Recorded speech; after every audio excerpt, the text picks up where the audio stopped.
The night Shin Tae-jun finally came back for me, I was already standing in the private library of the man who had quietly replaced him, one hand resting on the curve of my pregnant belly, the other being held by fingers heavier with rings than his had ever been. He laughed the day his mother told the driver to leave me on the curb in the rain, and that laugh is the sound that built every wall, every door, every armored car that surrounds me now. He did not know, on that wet pavement 3 years ago, that his oldest rival was sitting in a black sedan across the street, watching the entire scene, memorizing the exact angle at which I fell. Let me tell you how we got there. My name is Naomi James. I was 26 years old, 6 weeks pregnant, and working the night shift in a small bakery 2 blocks from Insadong. When I first met the man my grandmother would have called a beautiful disaster. I had come to Seoul on a culinary scholarship 4 years earlier, the only black girl in a class of 38, and I had stayed because the city felt like a place where a quiet woman could become invisible in a useful way. I baked bread before sunrise. I walked home in the dark. I sent money back to my mother in Houston every second Friday. That was the entire shape of my life. Shin Tae-jun walked into my bakery on a Tuesday in November in a black coat that cost more than my rent, and he ordered a single milk bun and stayed for 2 hours watching me work. He did not flirt. He simply was. He came back the next Tuesday and the Tuesday after that, and by the fourth Tuesday, he was waiting at the back door with an umbrella because the forecast had said rain. The blood dragon of Chongryang, head of the Shin Syndicate, the heir who had buried 2 uncles to wear his father's ring, was opening an umbrella over a tired baker with flour in her hair. I should have known then. A man like that does not learn to be gentle. He learns to be patient. For 9 months, he was the warmest secret of my life. He kept me in a small apartment in Hanam-dong, with a view of the river and a kitchen I never used because he insisted on cooking for me himself, badly, every Sunday. He told me his mother was traditional. He told me his family was complicated. He told me that when the time was right, he would walk me through the front gate of the Shin estate with my name on his mouth like a vow. I believed him. I believed him the way a woman believes a man who has memorized the way she takes her tea. I told him about the baby on a Thursday. He went very still, and then he smiled, and then he kissed my forehead and said, "Stay here, I will handle it." I waited 3 days. On the 4th day, the door opened, and it was not Tae-jun who walked through it. It was Madame Shin Bok-woo, his mother, in a cream coat trimmed with sable, flanked by 2 men in black who did not look at me the way men look at women.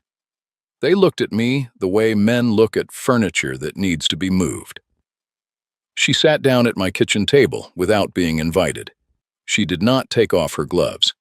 She placed a thick white envelope between us and slid it forward with 1 fingernail.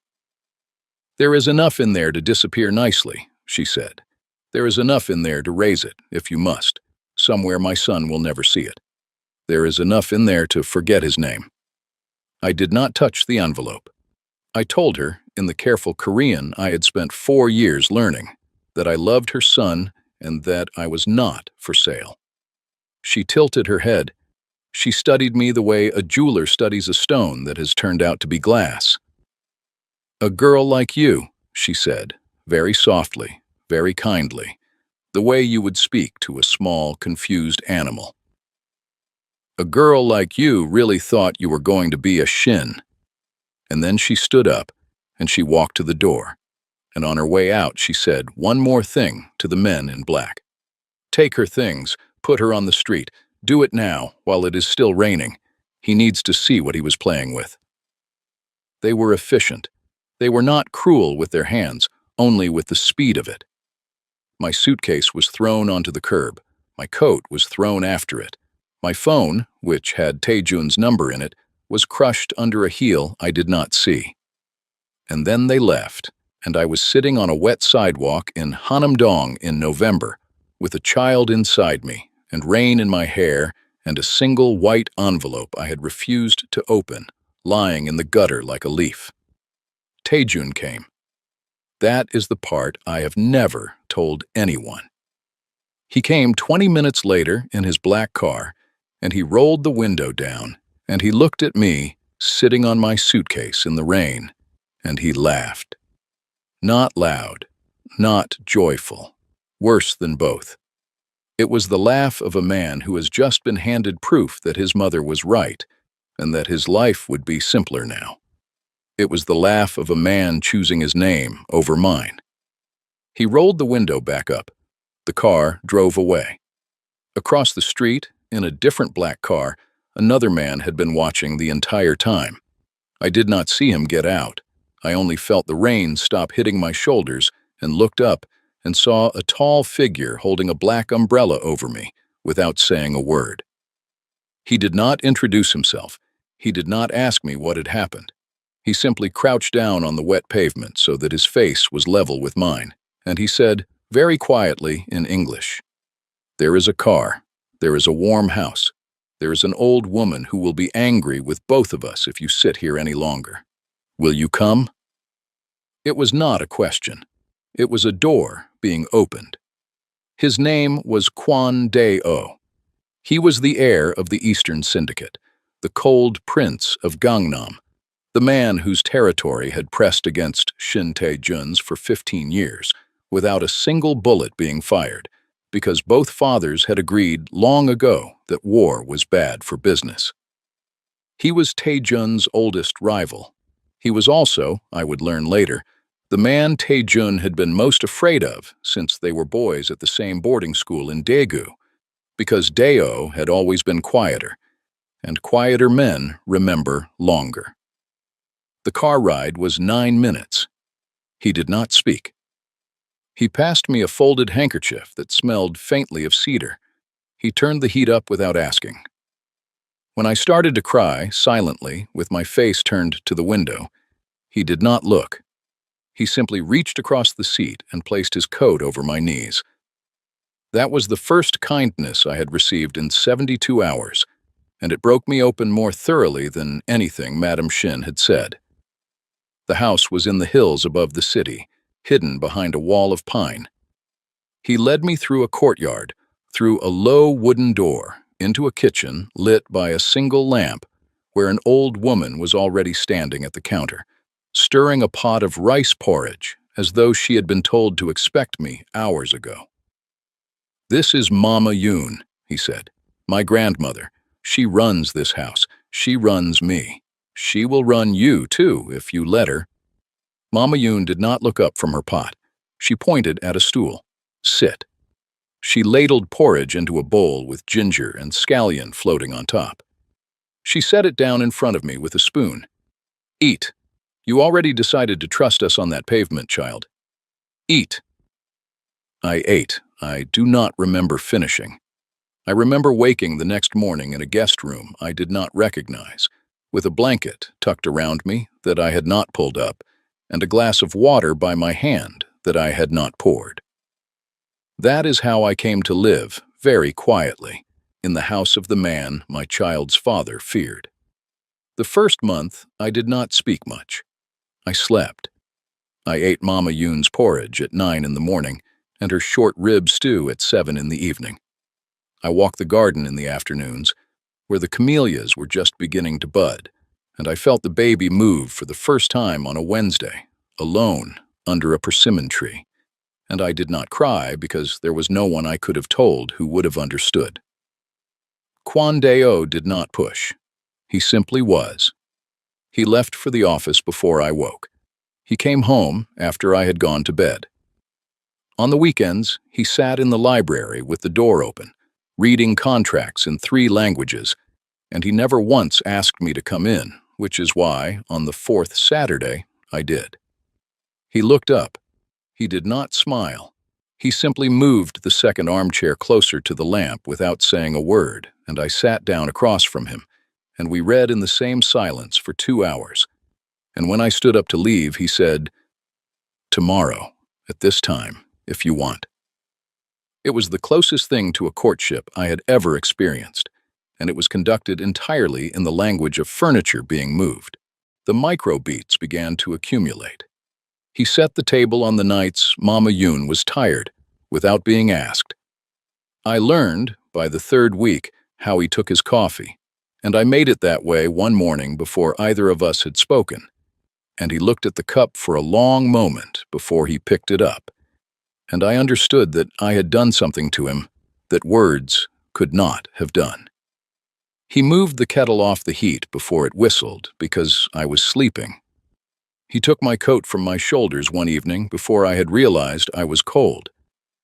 He sat down on the kitchen floor beside me one night when I could not stop crying, his back against the cabinet too, and he did not touch me, and he did not speak, and that was the exact shape of the comfort I needed. In the 5th month of my pregnancy, I overheard him on the phone in the hallway outside the library. He did not know the door was open.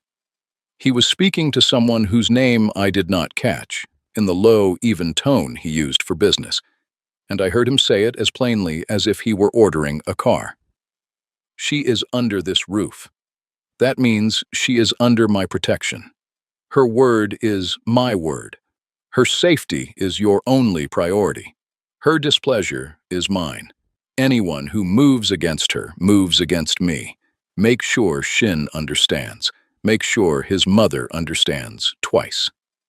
I stood in the hallway with my hand on the wall, and I felt the baby kick hard, as if she had heard him too. Mama Yoon found me there. She did not pretend she had not seen my face. "He is slow," she said. "He has always been slow, but he is not stupid. He will see, and when he sees, he will not unsee." She patted my cheek with a hand that smelled of garlic and ginger. "You are carrying my great-grandchild. You will sit. You will breathe.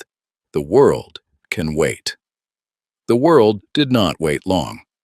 The Shin Group held its annual charity gala in the 8th month of my pregnancy, in the gold ballroom of a hotel in Junggu, under a chandelier the size of a small car. Every photograph of Seoul society for the next month would be taken in that room. Shin Tae-jun would be there, on the arm of the woman his mother had selected for him in March, a thin, pale heiress with a name like a porcelain figurine. Madam Shin Bok-wui would be there, in cream and gold, accepting an award for her foundation's work with unwed mothers, which is the kind of joke only the very rich can afford to tell in public. Kwon Deo came into the library on the morning of the gala and set a long, flat box on the reading table. "You do not have to," he said, "but the invitation has my name on it, and the second seat is empty, and the city is going to find out about us eventually. I would rather it be tonight, on our terms, with you in something that fits." I opened the box. It was a cream and gold gown, cut to accommodate the 8th month of a pregnancy, with a high collar and long sleeves, modest in every way that mattered, and devastating in every way that did not. There were no jewels in the box, just the dress, and a small note in his handwriting that said only, "If you wear it, I will know your answer." I wore it. We arrived late, on purpose. The ballroom was already full when the doors opened and the announcer read his name, and then, after a pause, "That was not an accident. Mine. Kwon Deo, heir of the Eastern Syndicate, and Miss Naomi James." The room turned. The room did not breathe. He walked me in slowly because I was 8 months pregnant, and because slowness was the point, his hand resting in the small of my back, his thumb moving once across the silk in a private signal that meant, "I am here, I am here, I am here." Madam Shin Bok-wui saw me first. She was holding a champagne flute. She did not drop it. She simply stopped speaking mid-sentence to the ambassador's wife, and her mouth made a small shape that was almost a word and then was not. She did not react. No recognition, no hesitation, nothing. And that nothing was the loudest sound in the room. Shin Tae-jun saw me second. He was standing near the stage with his porcelain fiance's hand on his sleeve, and when his eyes found me, his face did something I had waited 3 years to see. It collapsed inward, very slightly, around the mouth, the way a building collapses around a fire before anyone outside has seen the smoke. He made a sound. Not the cruel, relieved laugh from the rainy curb in Hanamdong. The opposite of it. The sound of a man understanding, in 1 second, exactly what he had thrown away and exactly who had picked it up. Daeo's hand moved from the small of my back to the curve of my belly. He did it in front of every camera in the room. He did not look at Tae-jun. He looked at me. "Breathe," he said, very softly, only for me. "We are almost through." Madam Shin recovered first, as women like her always do. She crossed the room with her cream-gloved hand, extended as though she had been planning to greet us all evening. "Miss James," she said sweetly, "what a surprise. What a condition." I did not flinch.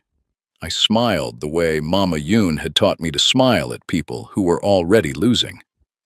"Madam Shin," I said, "what a coincidence. Your foundation's work with unwed mothers has been such an inspiration to me." The ambassador's wife laughed before she could stop herself.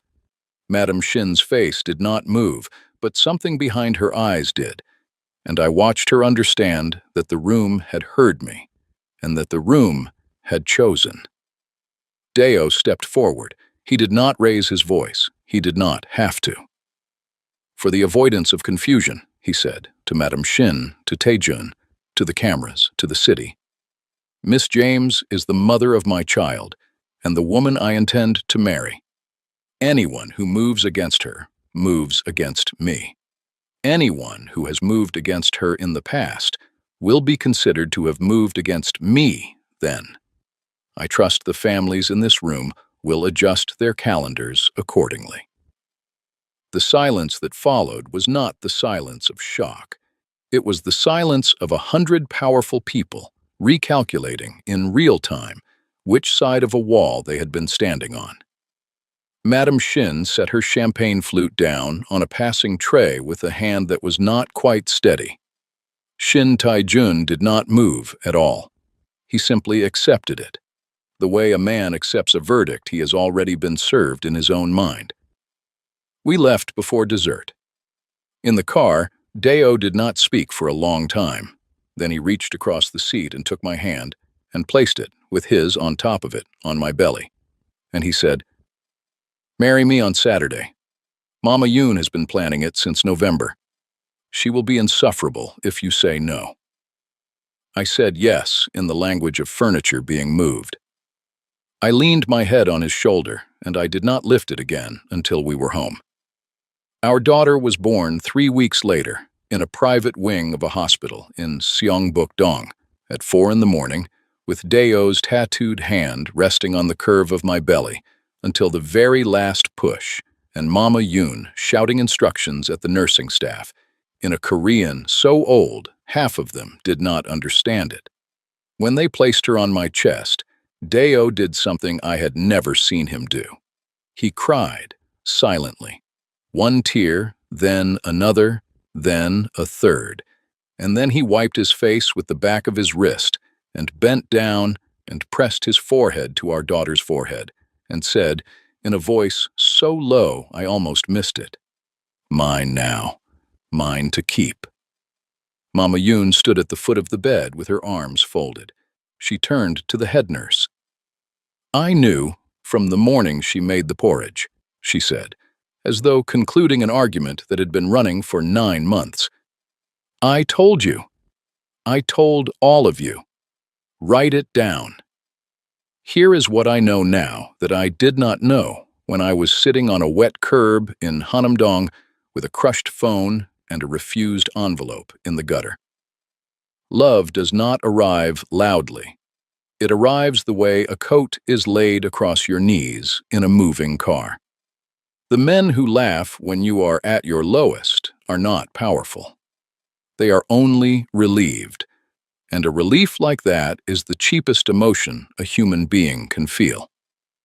The men who watch quietly from across the street, who remember the angle at which you fell, who learn how you take your coffee before they learn how to say your name. Those are the men who build empires you can actually live inside. I did not lose Shin Tae-jun on that rainy night in November. I arrived, finally, at a home with a low wooden door and a pot of porridge already on the stove. My name is Naomi James. They threw me out pregnant in the rain and called it management. But I walked into the gold ballroom of the Shin Group on the arm of the man Shin Tae-jun had feared since he was a boy, and I walked into the empire that chose me. If you made it to the end of this story with me, stay close. Subscribe, leave a like, and tell me in the comments what you would have done in my place, because part 2 is coming, and nothing will be the same.